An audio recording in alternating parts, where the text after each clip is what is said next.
이 말을 믿음으로 받으시면 그대로 이루어질 것을 확신하시기 바랍니다. 주님이 나와 함께 하시면 안 될 일도 되고 될 일은 더 잘 되겠다, 이런 어떤 영적인 결단이 여러분 오늘 예배 시간에 함께 하시길 바랍니다. 밖에 나가는데 정말 너무 덥죠. 엄청나게 덥습니다. 여기 뒤에 올라오는데요, 이 손잡이를 못 잡겠어요. 이 밖에 손잡이가 얼마나 뜨거운지. 온도가 지금 밖이 장난이 아니에요. 그런데 저는 그렇습니다. 오늘 충성이라는 이야기를 나눌 텐데 여러분의 마음속에 세상의 그 온도보다 여러분의 믿음의 온도가 더 뜨거워서 세상이 시원해지는 역사가 있기를 축복합니다. 한번 따라합니다. 맡은 자들이 구할 것. 맡은 자들이 구할 아멘. 인생은 무엇을 따라 사느냐가 중요하다고 하지요. 벌을 따라가다 보니까 꽃을 만나게 됩니다. 도둑을 따라가면요, 같이 담을 넘게 되고요. 참스승을 만나면 인생을 살아가는 지혜를 얻게 됩니다. 성경을 따라가다 보면 하나님께서 우리에게 주신 진리가 무엇인지를 발견하게 됩니다.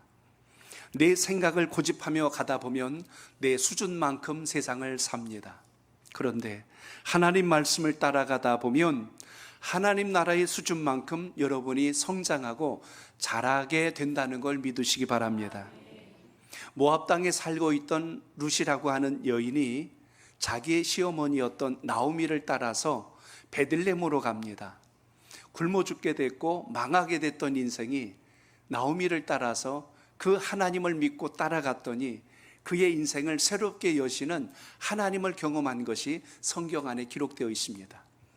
인생은 누굴 만나느냐, 누굴 따라가느냐, 이게 중요하다는 뜻입니다.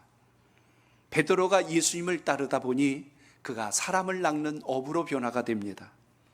마귀를 따라가면 마귀를 따라가다 지옥불에 떨어질 것이고, 예수님을 믿고 따라가면 반드시 우리에게 예비된 영원한 본향 천국을 경험하게 될 줄로 믿습니다. 마태복음 4장 19절을 읽어볼까요? 시작. 말씀하시되 나를 따라오라. 내가 너희를 사람을 낚는 어부가 되게 하리라 하시니. 아멘. 사람을 살리고 일으키라고 여러분을 불러주셨다는 것을 오늘 기억하시기 바랍니다. 열매를 보면 나무를 알 수 있다고 하지 않습니까? 사과가 열리니까 이 나무가 사과나무였구나, 배가 열리니까 이 나무가 배나무였네 하고 우리가 압니다. 여러분의 삶에서 맺혀지는 열매가 여러분의 실체요, 여러분이 살아온 증거요, 여러분의 흔적이라는 것을 기억한다면 우리가 예수 그리스도를 만나고 여러분은 무엇이 달라졌습니까? 예수를 믿고 전과 후가 무엇이 달라졌습니까? 비포 애프터 해가지고 홈쇼핑에 가운데 칸막이를 쳐서 옛날에는 이랬지만 지금은 이렇게 됩니다 하고 변화된 모습을 보여주듯이 여러분의 신앙이 주님을 만나고 무엇이 달라지셨습니까? 오늘 성령의 9가지 열매 중에 오늘 7번째인 충성을 같이 나누려고 합니다. 여러분의 삶 속엔 어떤 충성의 열매가 맺혀 있습니까? 여러분의 충성을 10점 만점으로 준다면 몇 점을 주시고 싶습니까? 오늘 예배를 통해서 주님께서 가르쳐 주신 충성의 의미가 여러분의 인생을 새롭게 바꾸는 또 한 번의 기회가 되시길 바랍니다. 어느 기업의 CEO가 되는 회장이 임원진들을 모여놓고 이야기를 합니다. 회의 중에 했던 말 중에 이런 이야기를 하는 거예요. 내가 가장 귀하게 여기는 직원은 탁월한 능력을 가진 사람이 아니라 주어진 일에 책임을 다하고 끝까지 신뢰할 수 있는 사람입니다 라고 했습니다.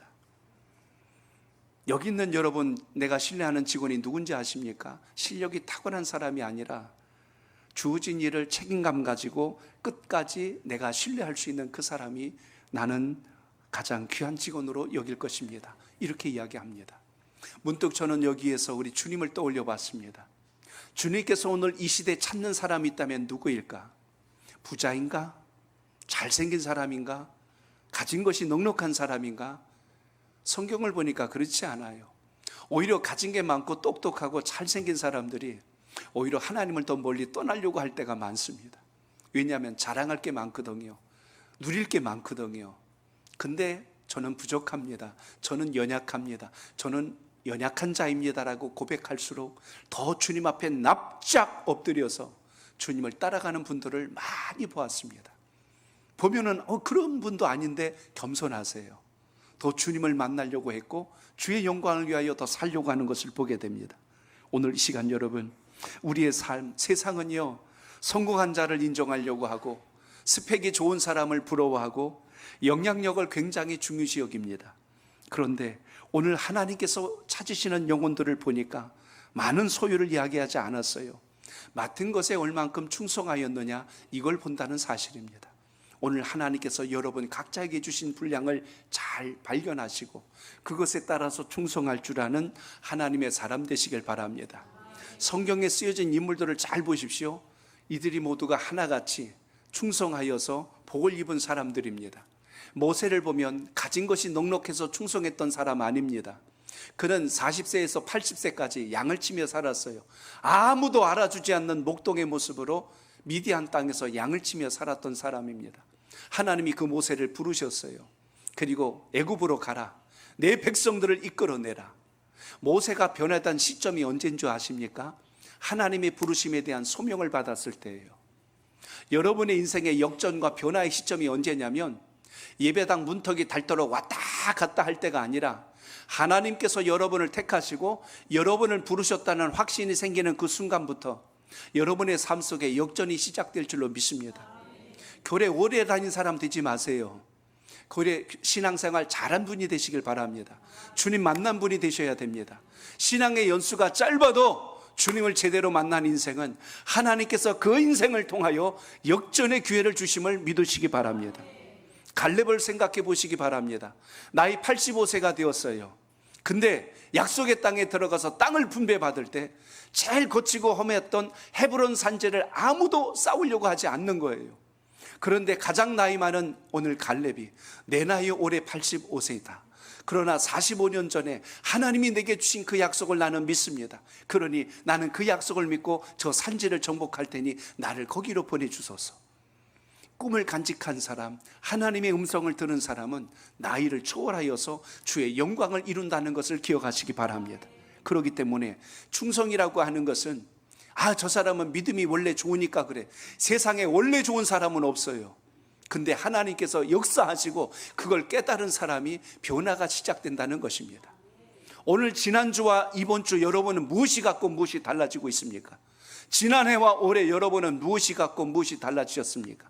한 해 한 해 나이만 먹는 사람이 아니라 올해는 그래도 적어도 지난해보단 여러분의 신앙이 더 성숙하고 깊어져서 여러분을 볼 때 신앙생활 하니까 정말 달라졌네요. 정말 이런 여러분의 삶의 변화가 들려지는 역사가 있기를 바랍니다. 예수 믿어도 똑같네요 이래도 심각하고 예수 믿었는데 더 안 해요 이러면 더 심각한 겁니다. 오늘 여러분 주님 만난 만큼 인생의 역전과 변화가 있기를 축복합니다. 여호수아를 생각해 보세요. 모세 잘 따라다닌 사람입니다. 모세를 통하여 일하신 하나님을 다 옆에서 본 사람이에요. 그 사람은 충성된 사람인 이유는 모세 곁을 한 번도 떠난 적이 없습니다.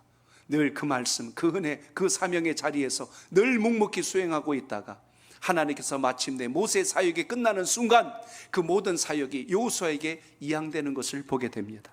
오늘 성도 여러분, 하나님께서 정말 복줄 자를 찾으시고 은혜 베풀 자를 찾으실 때 그 한 사람이 바로 여러분이 꼭 되시길 바랍니다.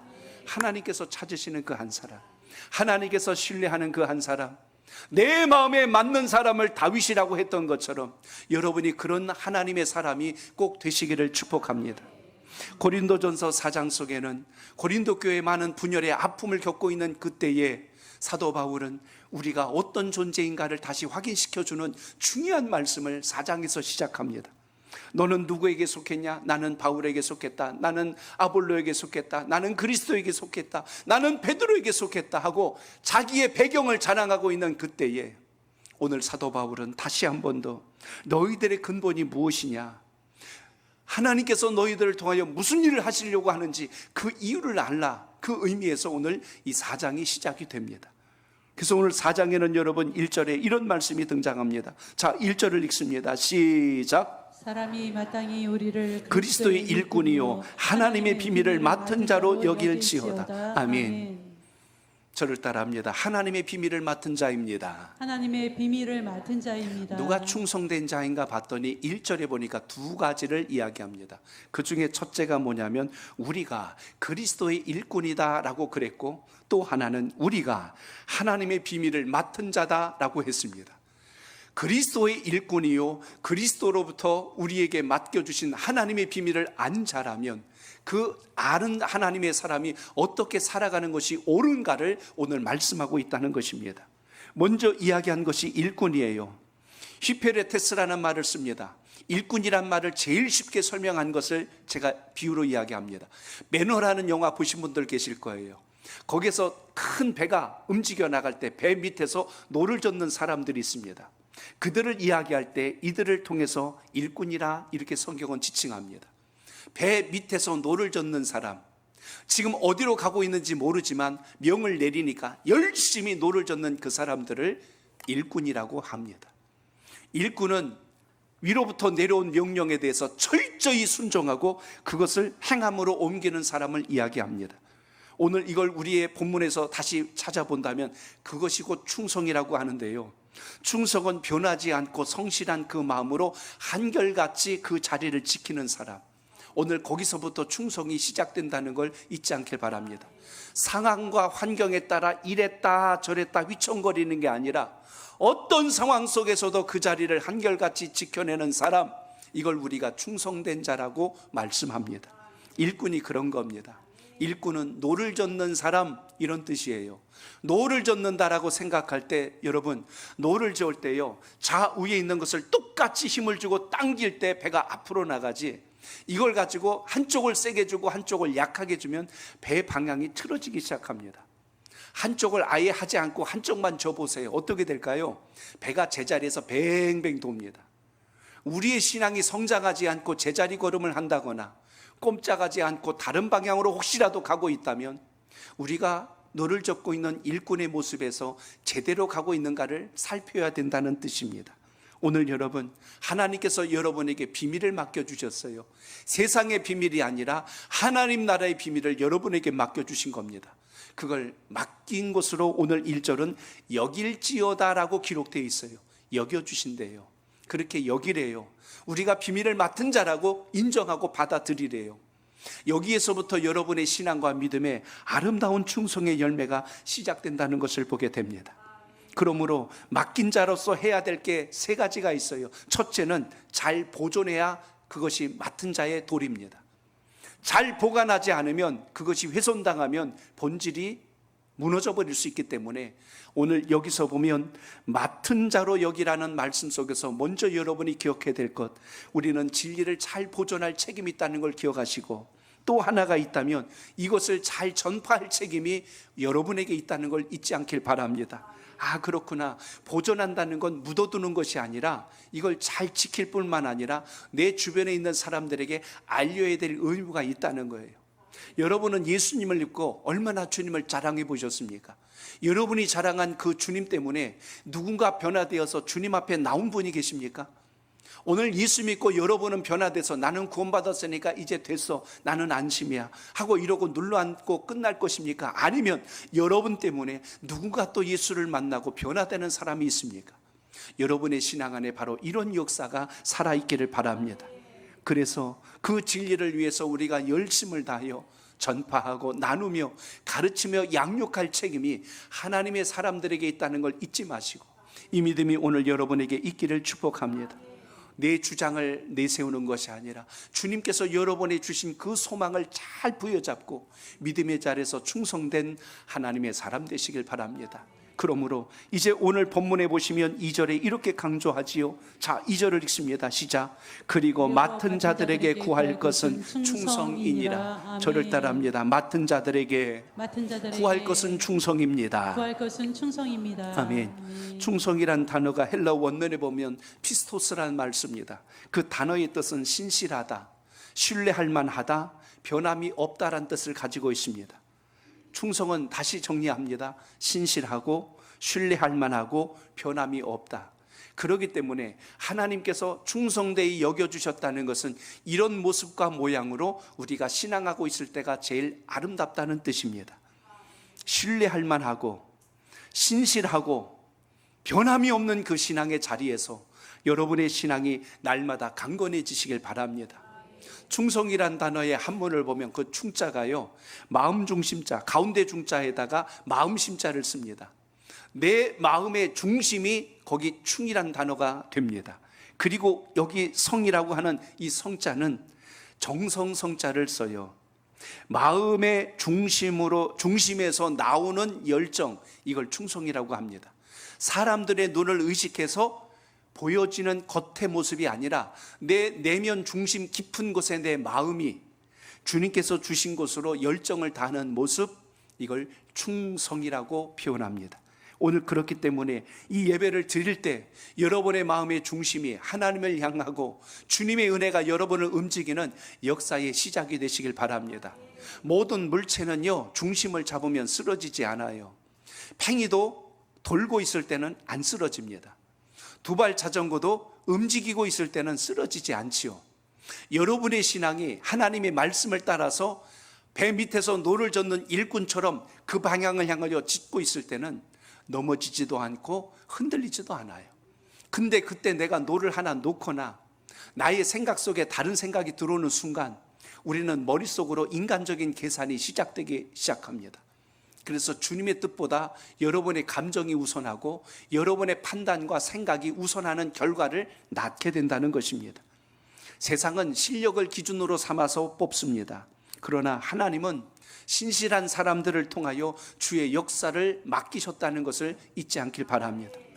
서두에 말씀드렸던 모세도 그랬고 갈렙도 그랬고 여호수아도 그랬지만 다니엘을 생각해 보시기 바랍니다. 다니엘은 여러분 이스라엘 땅에서 복받은 사람이 아니라 바벨론 땅에 포로로 끌려갔던 사람이에요.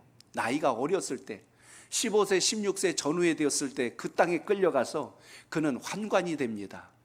지금으로 우리 시대로 말하면 내시가 되는 거예요. 그래서 그를 학문과 지식과 모든 그 바빌론 땅의 문화를 가르쳐서 그를 그 땅의 총리라고 하는 공직자로 그를 세워줍니다. 자, 이방 땅에서 총리가 됐어요. 근데도 놀라운 것은 그 나라의 왕이 3번 바뀔 때까지, 그래서 다니엘은 80세가 넘을 때까지 총리의 자리에 끝까지 있게 됩니다. 여러분 놀랍지 않아요? 이방에서 포로로 끌려온 사람이 그 거대한 나라의 총리로서 그 자리에 늘 한결같이 있었다고 보면, 아, 다니엘이 그럼 바벨론 땅에 충성한 사람인가? 예, 물론 공직자로서 충성했지요. 그러나 그의 중심을 보셔야 됩니다. 매일같이 예루살렘을 향하여, 비록 고국의 땅은 멀리 떨어져 있을지라도 매일같이 주님을 향하여 기도하며 하나님 말씀을 놓지 않으려고 했던 그의 열정과 그 충성된 마음은 이방 땅에 있는 그 왕들조차, 다리오 왕, 벨사살 왕, 모든 왕들이 그를 보고 하나님을 높이며 찬양합니다. 느부갓네살 왕도 너가 믿는 하나님은 참으로 살아있는 하나님이 틀림이 없구나, 이렇게 하나님을 믿지 않는 자도 다니엘을 보고 하나님을 인정합니다. 결국 여러분, 하나님께 충성된 자가 이 세상에서 주의 영광과 인정함도 받는 존귀한 사람이 된다는 것을 잊지 않길 바랍니다. 그러므로 오늘 우리가 기억해야 될 가장 귀중한 것이 있다면, 나는 주님의 부르심에 합당한 자로 오늘 신앙하고 있는가를 다시 한 번 더 점검하는 기회가 되시길 바랍니다.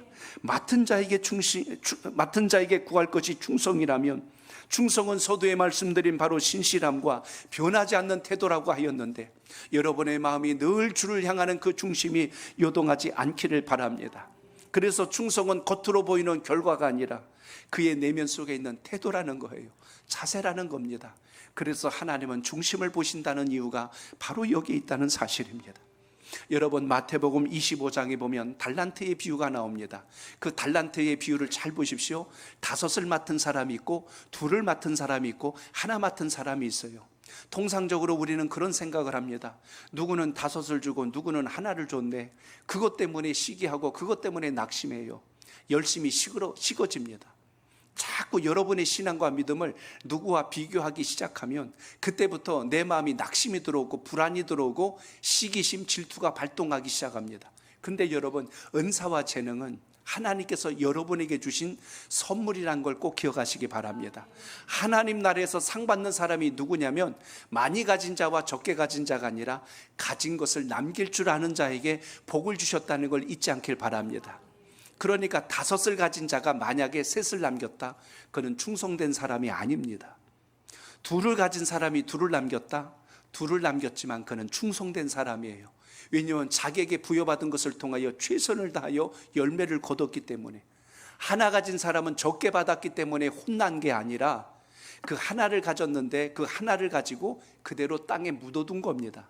주인이 올 때까지 그거 손 안 대고 잘 보관은 했어요. 그런데 열매가 없는 거예요. 오늘날 우리의 신앙이 똑같습니다. 교회 오래 다닌 것보다, 어떤 직분을 받은 것보다 하나님께서 여러분에 주신 사명을 잘 감당할 줄 아는 믿음의 사람 되시길 바랍니다. 그래서 여러분 마태복음 25장 23절을 같이 읽어봅니다. 시작.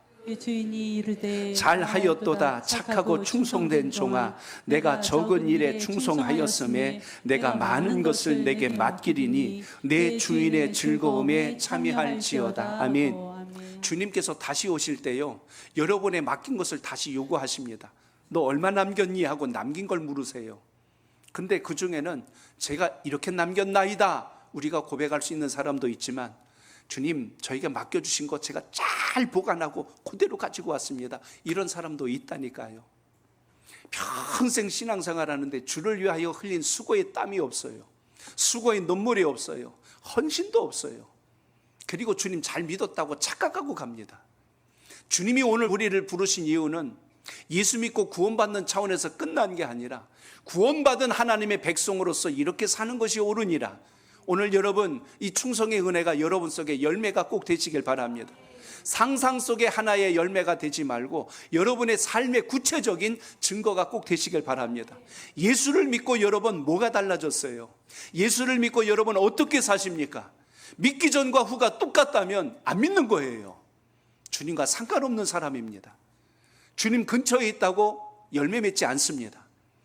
주님 안다고 구원받지 못합니다. 믿어야 된다는 이야기예요. 믿지 않으면 하나님 나라와 상관이 없어요. 오늘 그렇기 때문에 이 충성이란 단어는 중요합니다. 오늘 마태복음 25장에서 강조했던 것, 거기에 보면 3가지 칭찬이 나오고 2가지 보상이 나옵니다. 어떤 칭찬을 받으냐면 남긴 자에게 주시는 칭찬입니다. 잘하였다. 아까 보니까 막 살지 말고 잘 살라고 했잖아요. 근데 잘 살려면 주 안에서 살아야 잘 사는데 오늘 주님이 칭찬하는 걸 보니까 잘 했대요. 아무리 부자로 살고 유명한 자로 살고 권세와 부귀를 누려도 하나님 뜻과 무관하면 그건 잘한 게 아니에요. 오늘 잘하는 게 뭡니까?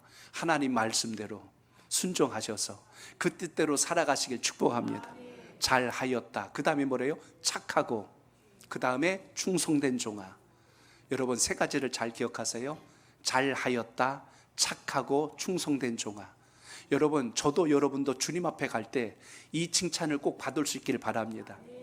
선한 게 윤리도덕적으로 착한 게 아니라 주의 말씀대로 살아간 사람이, 충성한 사람이 착한 겁니다.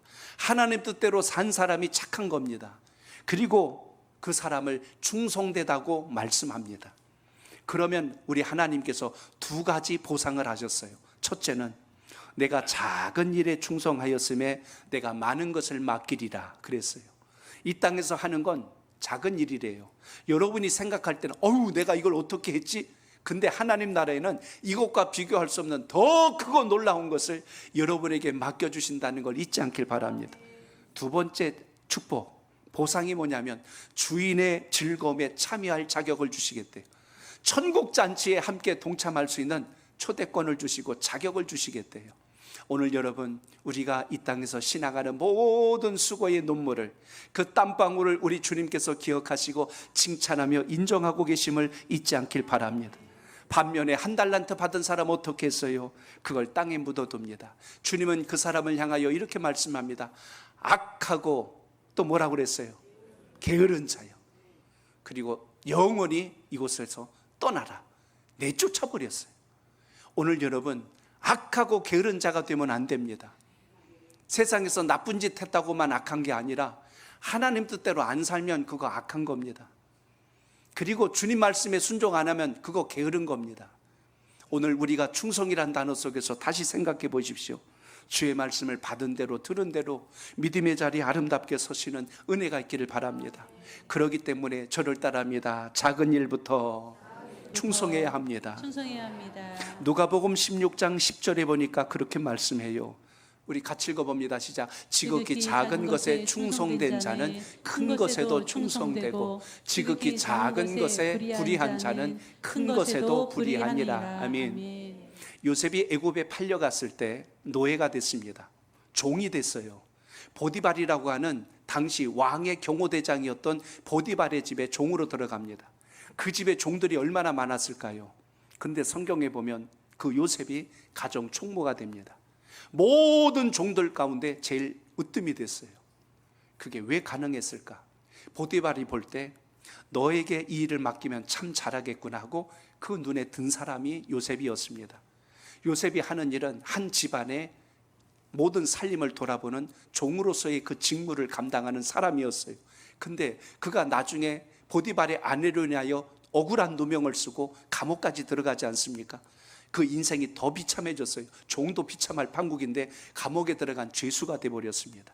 왕이 명령 하나만 딱 내리면 그 자리에서 목이 달아나갈 판국인데 그 속에서도 요셉이 여전히 자기에게 주어진 본분을 잘 감당하자 간수장의 눈에 들었습니다. 요셉을 부르는 거예요. 모든 죄수들을 관리하고 내가 전달하는 걸 내가 책임지고 하라. 거기서도 총무의 직함을 받습니다. 열심히 일해서 그도 역시 거기서 또 인정함을 받아요. 더 놀라운 것은 바로 왕이 꿈을 풀이해 줄 사람을 찾았을 때 그때 술 맡은 관원장이 자기의 꿈을 풀어줬던 요셉을 생각하고 그를 불러들이자 왕이 그의 꿈풀이를 듣고 깨달아서 너의 총명함과 지혜로움을 내가 높이 사서 너를 총리의 자리에 세운다. 이래서 총리의 자리까지 올라갑니다. 여러분 잘 보세요. 가정 살림을 돌보든지 감옥에서 살림을 돌보든지 애굽이라고 하는 큰 나라를 돌보든지 그에게 변화된 건 하나도 없어요. 늘 성실했던 그 마음, 신실했던 그 마음이 어떤 곳에서든지 인정받은 것을 보게 됩니다. 그러므로 여러분 주의전에서도 마찬가지예요. 성가대로 봉사를 하시든지 교사로 봉사를 하시든지 목장 리더로 하시든지 주차 안내를 하시든지 예배당에서 예배 안내위원이 하시든지 꽃꽂이 봉사를 하시든지 어떤 자리에서든지 봉사하는 그 일 하나가 사람들 눈에 의해서 평가될 일이 아니라 하나님이 우리에게 충성되이 여기서 쓰임받도록 주신 은혜라는 사실을 잊지 않길 바랍니다. 하나님께서 여러분 또 먹고 살도록 생업의 일터를 주셨어요. 단순히 그게 목에 풀칠하라고 준 일이 아니라 이걸 통해서 내가 어떻게 하나님께 영광을 올릴 수 있을까? 그 믿음의 고백이 여러분 삶 속에 살아있기를 축복합니다. 그렇기 때문에 충성이라는 건 보이는 곳에서만 잘하는 게 아니라 보이지 않는 곳에서도 잘하는 것이 진정한 충성이란 걸 잊지 않길 바랍니다. 여러분 충성의 유효기간이 있을까요 없을까요? 말은 없지만 실제로는 있는 분들을 보셨잖아. 저분을 보니까 충성의 유효기간이 있는 것 같아. 어떤 분은 1년을 못 가고 어떤 분은 6개월도 못 가. 근데 어떤 분을 보니까 유효기간이 없는 것 같아요. 근데 성경대로 말하면 유효기간이 없어요. 주님이 여러분 부르실 때까지 충성된 하나님의 사람 되시길 바랍니다. 요한계시록 2장 10절 마지막 끝자락에 보면 내가 죽도록 충성하라 그리하면 내가 생명의 관을 내게 주리라 라고 말씀합니다. 이 말씀을 제가 묵상하다 세 가지를 본 겁니다. 충성을 어떻게 하라고 했냐면 죽도록 충성하래요. 따라합니다. 죽도록 충성하라. 이 말을 제가 풀이해 보니까 세 가지 뜻이 나옵니다. 첫째는 죽을 힘을 다하여 충성하라. 죽은 다음에 충성이 어떻게 되겠어요? 살아있을 때 그래도 충성하는 거 아닙니까? 그러니까 여기 죽도록 충성하란 말을 보니까 죽을 힘을 다하여 충성하라. 대충 적당히 흉내내면서 하는 게 충성이 아니라 내가 가지고 있는 진액을 쏟듯이 최선을 다하는 그 모습에서 충성의 모습이 있다는 걸 기억합니다. 또 하나는 뭐예요? 죽을 때까지예요. 여기 죽도록이란 말을 풀이보니까 죽을 때까지. 하나를 더 해볼까요? 죽더라도 충성하시기 바랍니다. 다니엘의 세 친구 사드락 메삭 아벳느고는 느부갓네살 금신상 앞에 절하지 않았다고 뜨거운 불 속에다 집어넣겠대요. 그때도 그들은 한 번만 살려주시면 다시는 그런 짓을 안 하겠습니다. 그렇게 안 했어요. 우리를 저 뜨거운 불 속에 집어넣는다 할지라도 하나님께서 우리를 살리실 것을 저희는 믿습니다. 그러나 만약 하나님이 우리를 살려주시지 않는다 할지라도 우리는 그 신상 앞에 결코 절하지 않겠습니다. 그게 충성된 마음입니다. 따라합니다. 죽을 힘을 다하여 죽을 때까지 죽더라도 이것이 여러분의 충성이 되시길 바랍니다. 사람 눈보기 좋은 대로 하지 마시고 누가 보든 안 보든 주님 앞에 충성하는 하나님 사람 되시기 바랍니다. 주님 앞에 섰을 때 착하고 충성된 종아 내가 참으로 잘하였도다 인정받을 수 있는 그 신앙이 여러분의 믿음 되시길 바랍니다.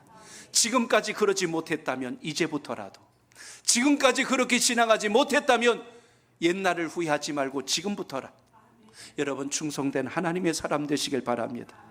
충성은 끝까지 포기하지 않고 순종하는 게 충성이에요.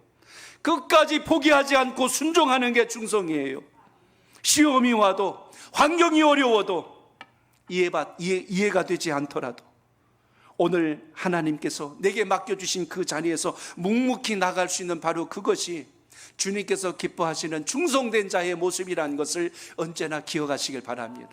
있어야 할 자리에 있는 그 사람, 쓰임 받아야 할 그 자리에 그대로 있는 그 사람, 언제나 주님께서 기억하실 그 인생이 바로 여러분의 신앙이 꼭 되시기를 바랍니다. 금요 기도회 때 폴리갑의 이야기를 드렸어요. 사도 요한의 제자입니다. 서문학교의 감독으로 거기에 파송을 받았어요. 평생 그는 주님을 섬겼던 하나님의 사람이었습니다. 86세가 되었을 때 그 지역의 모든 사람들이 폴리갑을 존경합니다. 심지어 그의 고결한 인격 때문에 예수를 믿지 않는 사람들도 폴리갑을 존경했고 그를 인정했습니다. 심지어 기독교를 핍박하고 싫어하는 사람들까지도 폴리갑을 볼 때 그를 인정하고 존경했습니다. 그는 정말 하나님의 사람이 맞습니다. 나는 하나님을 믿지 않지만 그를 인정합니다. 이렇게 존경받는 사람이었어요. 그의 영향력이 너무나 크다 보니 당시 로마의 핍박과 압제가 있었을 때 그를 살려두었다간 더 많은 영향력을 끼칠까 두려워서 그때 당시 폴리갑을 붙들어서 그를 화형시키고자 그를 붙들었습니다. 장작에 불을 지피고 거기에 폴리갑을 앞에다 놓고 그에게 질문을 했습니다. 그 사진이 있을 텐데 제가 드렸죠? 이 장면을 떠올리시면 됩니다. 불 앞에다 놓고 마지막 조건을 걸었습니다.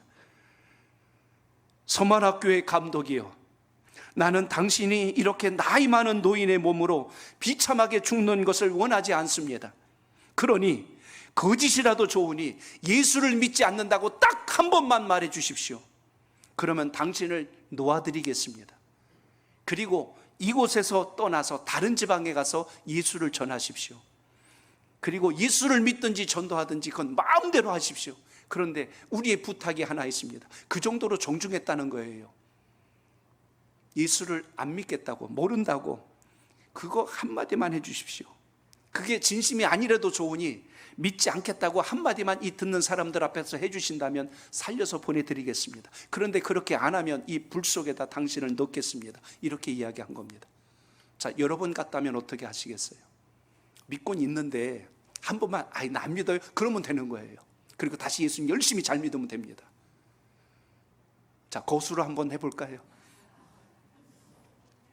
그때 폴리갑이 86세의 나이에 이렇게 고백합니다. 그것은 어렵습니다. 나는 지난 86년 동안 살아오면서 예수님을 섬겨온 사람입니다. 그분은 단 한 번도 나에게 잘못하신 적이 없고, 그분은 단 한 번도 저에게 거짓말을 하신 적이 없고, 그분은 단 한 번도 저를 멀리 하신 적이 없습니다. 그런데 내가 어떻게 그분을 모른다고 부인할 수 있겠습니까? 그날 폴리갑은 2시간 동안 큰 소리로 기도하며 타오르는 불 속에 던짐을 받고 화형으로 순교를 당했습니다. 여러분이 믿는 예수님의 가치는 어느 정도십니까? 여러분이 믿는 예수님의 가치는 어느 정도십니까? 날씨가 덥다고 주일을 빼먹고, 바쁜 일이 생겼다고 예배를 등한시하고, 이 일 저 일 핑계 삼아 기도할 시간에 기도하지 못하고, 결국 여러분의 일들이 우선되는 그 삶 속에 우리가 지금 살아가고 있다면, 폴리갑이 믿은 예수님과 여러분이 믿는 예수님은 같은 분일까요? 다른 분일까요? 오늘 우리는 다시 이 귀한 예배를 드리면서 어떻게 주님 앞에 충성된 자로 살아갈 것인가를 가슴속에 새기는 소중한 하나님의 사람이 되시길 바랍니다. 어제 우리 노예에 소속되어 있는 새 에덴 교회 소강성 목사님이 심호하는 교회 장로 고시가 있었습니다. 노회장으로서 함께 그 모든 순서에 동참하여 감독관으로 함께 했습니다. 어제 세웠던 장로의 피택 장로님들은 58명이었습니다. 58명이 앉아서 시험을 치릅니다. 그분들이 시험을 치르기 전에 이력서와 면접 서류들을 살펴봤어요. 사업가가 많습니다. 기업 대표들이 있습니다. 운동선수도 있었고 대학 교수들도 있었습니다. 언론사 대표들도 있었습니다. 모두가 하나같이 세상에서 큰 일들을 많이 하는 분들이 그 자리에 있었습니다. 어느 제약회사 대표 회장도 그 자리에 있었습니다.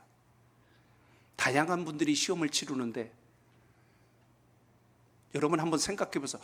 이거 58명이나 앉아 있었는데 이게 의미가 아니라 제가 놀란 것은 이분들이 다 자기 분야에서 최고 수장들이라 굉장히 바쁜 일들을 하는 사람들입니다. 한날 한시에 그 모든 사람이 빠짐없이 그 자리에 앉을 수 있다는 건 쉬운 일이 아닙니다. 얘기를 듣자니 그 중에는 중요한 계약건을 가지고 해외에 나가서 계약을 해야 될 분도 있었어요.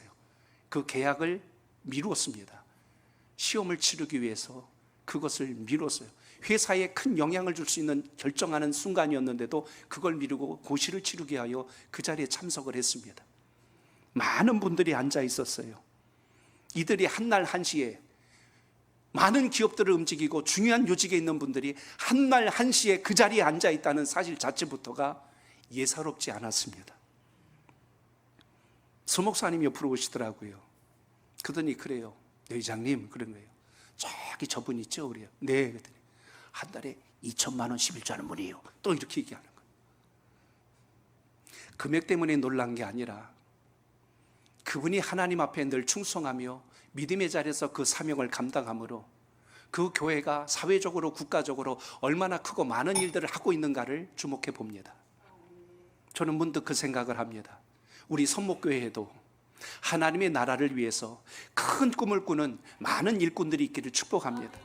지금 내가 하고 있는 일 때문에 허덕이고 요것 가지고 막 가슴 졸이고 살지 말고 하나님 주의 나라를 위해서 우리 선목교회를 통해서 하나님의 큰 역사들이 이루어질 수 있도록 우리에게 물권의 복을 허락하여 주옵소서. 이런 좀 믿음의 기도가 우리 모두에게 있기를 축복합니다. 고시를 치르는 동안 그 큰 사이즈의 교회를 움직이시는 소목사님이 그 고시 감독관들 앞에서 허리를 숙이고 잘 부탁합니다. 잘 부탁합니다. 그러면서 다녀요.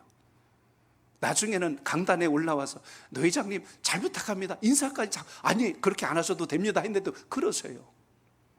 제가 뭘 본지 아십니까? 시험을 치르는데 그 옆에를 쫓아다니더라고.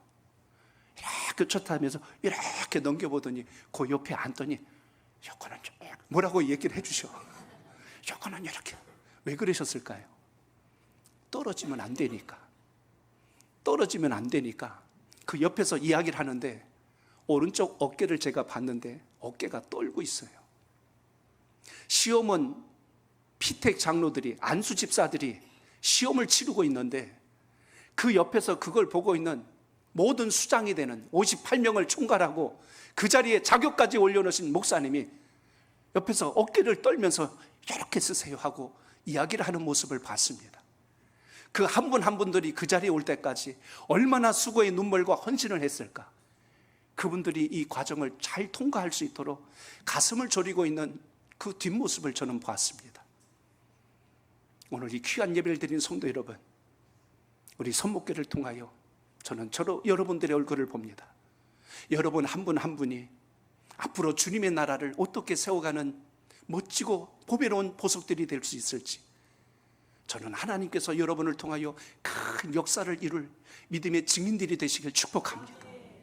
하나님께서 기뻐하는 일꾼, 하나님이 찾으시는 일꾼 그 한 사람이 있다면 오늘 이 자리에서 예배를 드리는 우리 온 성도들이 되시기를 주의 이름으로 축복합니다. 한 사람의 영향력이 역사를 바꾸고 세대를 움직일 수 있다면 오늘 그 자리에 저는 오늘 이 자리에 계신 여러분들이 그런 증인들이 되시기를 축복합니다. 그러므로 오늘 주신 말씀을 다시 신비에 새겨 우리 모두가 다시 한번 충성된 자로 하나님의 영광을 이루는 인생들로 거듭날 수 있는 증인들이 될 수 있도록 오늘 이 귀한 예배를 통하여 충성된 일꾼의 다짐이 여러분의 꿈을 주의 나라를 위해서 꾸시기 바랍니다. 여러분이 지금 하고 있는 일을 뛰어넘어서 주님께서 주신 꿈을 가지고 기도할 수 있는 우리 하나님의 복된 일꾼들 되시기를 주의 이름으로 축복합니다.